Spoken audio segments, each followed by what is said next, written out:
Good afternoon, sir. Good afternoon, classmates. I am Geisha Tiffany Mingo, the reporter one for Chapter 8, and I will be discussing about consumer credit, the comparison of installment credit and charge account, and the Truth of Lending Act. But before anything else, I would like to introduce to you my group mates. We have Carl Montes Apinardo, Leslie Hart Batuegas, and Desiree Jen E. Hosto. And now I will start to discuss about consumer credit. So, consumer credit is also called as consumption credit. It is a type of credit extended to consumers in order to facilitate the process of consumption. Consumer credit is a way for people who spend money on products to get an advance on the money required to pay for the object. The most common example of consumer credit is a person using a credit card. He uses the credit card to pay for goods and services, then he repays the credit card company at a future date. For example, the consumer credits are credit cards, student loans, mortgage, and auto loans. So, for example, for student loans is that if you are taking a law course and then you cannot support yourself alone, therefore you will get a student loan and then you will pay afterwards whenever you will finish your degree and get a job. Next is the reason for consumer credit. So it is the desire for convenience to improve one's standard of living. So from the point of view of the consumer, this type of credit arises as a result of certain motives. Like what I've said, it is for the desire for convenience to improve one's standard of living of the product of necessity. So having credit enables consumers to buy goods or assets without having to pay for them in cash at the time of purchase.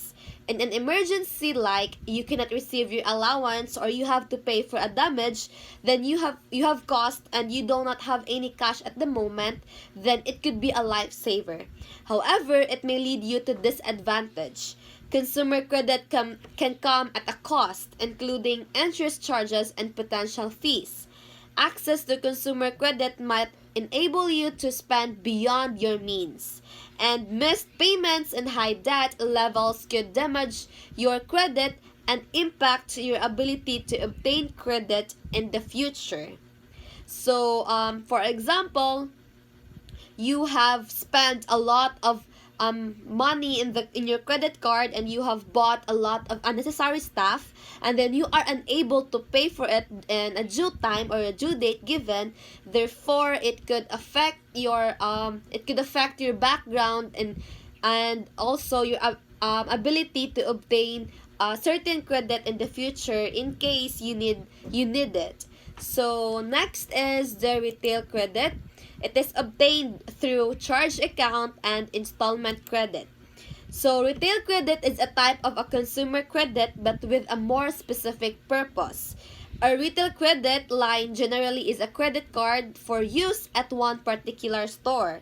So the store grants you special perks for using the credit card to make purchases. It is somehow like businesses uses retail credit to promote consumer loyalty.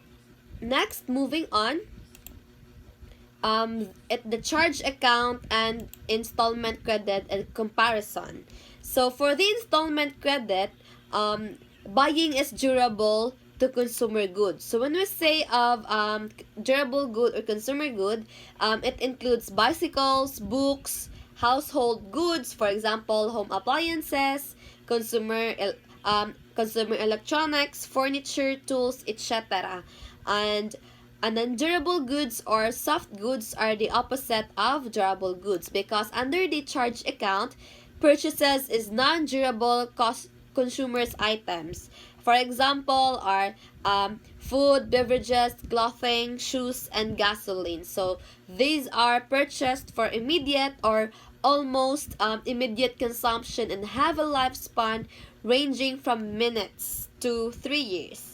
And those are the examples, because people, as we are, human as we are, we always tend to buy things impulsively and without thinking if we really need that, or it is necessary for our daily living.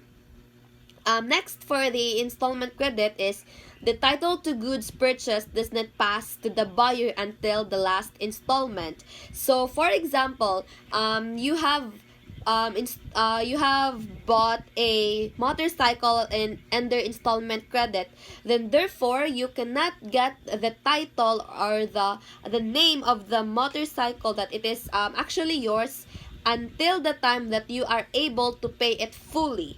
So we had example of that is you will pay monthly, 13th month or 15th month, and then there are specific months for you to pay. So that's an example of installment credit. And under the charge account, title passes immediately if it is bought on charge account. So the opposite for installment credit, under charge account, if you have bought something and under on charge account, then the title will be passed immediately, but with disadvantages, and we will know that later. Next, for the installment credit is the failure of the buyer to pay the monthly installment. It may constrain the selling company to repossess the goods, wherein the buyer will lose the money he has already paid. So for example, a motorcycle, you have acquired that under installment credit, and then you failed to pay for 2 to 3 months. Then of course, the motorcycle will be repossessed by the company, and the money you have paid along the past months will never be yours again. So you will not get the money that you have paid. That's an disadvantage in under installment credit if you are unable to pay for a specific expansion of time.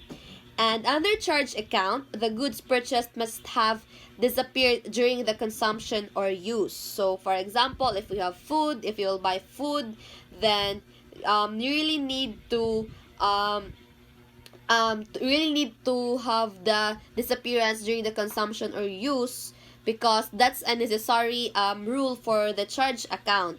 And then under the installment credit as well, goods bought are paid for by means of series of equal payments. So if you buy a motorcycle, of course, it will have a series of equal payments. Like for example, when we say let's say na you have to pay 3,200 monthly for you to acquire the motorcycle continuously. So that's an example of for the installment credit. And for under the charge account, several purchases of goods bought or may be paid in one lump sum. So when we say of one lump sum, just like in our accounting subject, you will pay it fully at that moment. So you will not do any installment payments. You will not pay it next month. You have to pay it in one lump sum, immediately and fully. Next is under the installment credit, customers always have to pay a carrying charge. Thus, goods purchased on installment cost much more than when the same are purchased on cash basis. And the charge account, this does not carry any down payment, interest, or collection charges. So, whenever we, for example, we buy a motorcycle, let's just continue with the example of motorcycle since we have started it. So, when we buy or when we decide to acquire a motorcycle under installment credit, then therefore we have to pay for a down payment or the interest first. While on the charge account, on the other hand, it does not carry any down payment or collection charges because you have to pay it in one lump sum. So therefore, there is no any interest. Under installment credit is a formal credit investigation of the would-be buyer on installment plan is undertaken by the selling concern before it decides to grant credit. So murag paniguro ni siya ang installment credit kay we will undergo with formal credit investigation. So the company would ask, what is your work? How do you have your salary, like that. So it is just to make sure that you can pay for the installment payment every month. While on charge account, Unlike the installment credit, this does not go through investigation or selling concern due to the respect that should be given to buyers who make use of charge accounts. So this is an advantage for charge account because if you are planning to buy a motorcycle, then you will not go through any investigation because it is just a sort of respect from the company given to the customers. And lastly, under installment credit, goods bought in this basis generally is an account of the considerate amount involved are covered with a written contract of sale and agreement. So under installment credit, there should be a written contract, and for you to sign it, for you to have a legal basis, just in case there would be a certain happening in the future, and that is inevitable. And for the charge account, written contract of sale agreement is not observed in this basis. So that's the difference between installment credit and charge account. So under installment credit, you need to go through a lot of formal investigations. You need to pay it on series of equal payments, while on the charge account, you need to pay it in one lump sum, and there are no investigations for you to get through. And next is replevin. So replevin is when an article is sold under an installment contract and the buyer later fails to live up to his part of the contract, the seller, in order to protect himself from loss, has the right to repossess the article. So replevin or claim and delivery is a legal remedy which enables a person to recover personal property taken wrongfully or unlawfully and to obtain compensation for resulting losses. And it is also popularly understood as the return to or recovery by a person of goods or chattels claimed to be wrongfully taken or detained upon the person's giving security to try the matter in court and return the goods if defeated in the action. So this is somehow like a sort of protecting the company from. It is an article that when the buyer is, if for example you are the buyer, then you failed to follow what is written in the contract if you are under installment credit, then therefore this is the company or the seller's way of protecting himself from any loss or liabilities that will happen in the future or in a certain situation. So this is somehow like in favor to the company. Next is we have here the Truth in Lending Act. So it is the policy of the state to protect its citizens from a lack of awareness of the true cost of credit to the user by assuring a full disclosure of such cost with a view of preventing the uninformed use of credit to the detriment of the national economy.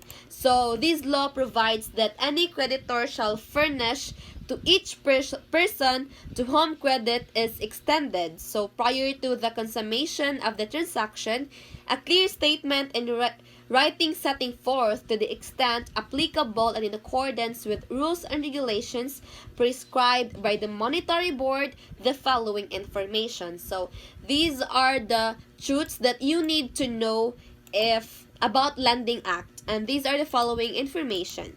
First is it should be the cash price or delivered price of the property or service to be acquired must be shown.